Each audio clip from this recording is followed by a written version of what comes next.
এই একটা প্রাকৃতিক বিষয় যত রকমের বাধা সৃষ্টি করছে। সকাল সকাল বাড়ির সমস্ত কাজকর্ম সেরে নিয়ে তারপর দেখো নিজেও রেডি হয়ে পড়েছি, এক জায়গায় বের হব।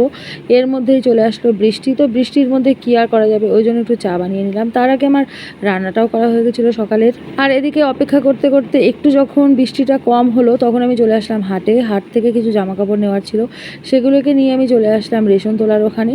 তো এখানেও অনেক লম্বা লাইন ছিল, সেই লম্বা লাইন পেরিয়ে তারপর গিয়ে রেশনটা তোলা হলো। তারপর ওখান থেকে একটু অপেক্ষা করছিলাম, কারণ প্রচণ্ডই বৃষ্টি পড়ছিল। তো তারপর বৃষ্টিটাকে আবার অ্যাভয়েড করে নিয়ে চলে আসলাম বাড়িতে আসার পর দেখো মেয়ে বানিয়ে দিল চাউমিন, আর এদিকে আমি রুটিটা এরকমভাবে তেল দিয়ে একটু ভেজে নিচ্ছিলাম। এই অসৎ পৃথিবীতেও একটা সৎ মানুষের সাথে আমার রেশনে গিয়ে দেখা হয়ে গেছিলো। ওখানে আমি গ্রাউন্ডে পৌঁছেছিলাম ওনার আগে, কিন্তু স্কুটি রাখতে গিয়ে আমার একটু দেরি হয়ে গেছিলো।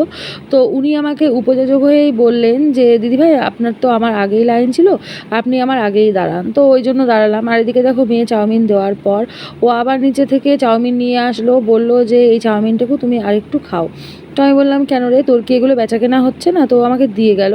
তো ওর সমস্যা হয়েছে কি, আমার তো কোনো ব্যাপার না, যে যাই রান্না করে দিক না কেন আমি সেটা খেয়ে নিই খাওয়ার মতো হলে।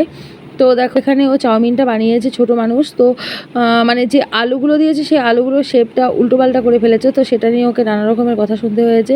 তো যাই হোক আমার তো বেশ ভালোই লেগেছে, ওই জন্য আমি পুরোটাই খেয়ে নিয়েছিলাম। আর এদিকে দেখো ইঁদুর ভাইয়া কি করেছে বেগুনটার অবস্থা, অনেকগুলোই সবজি যেগুলো ইঁদুর ভাইয়া এখান থেকে নিয়ে চলে গেছে।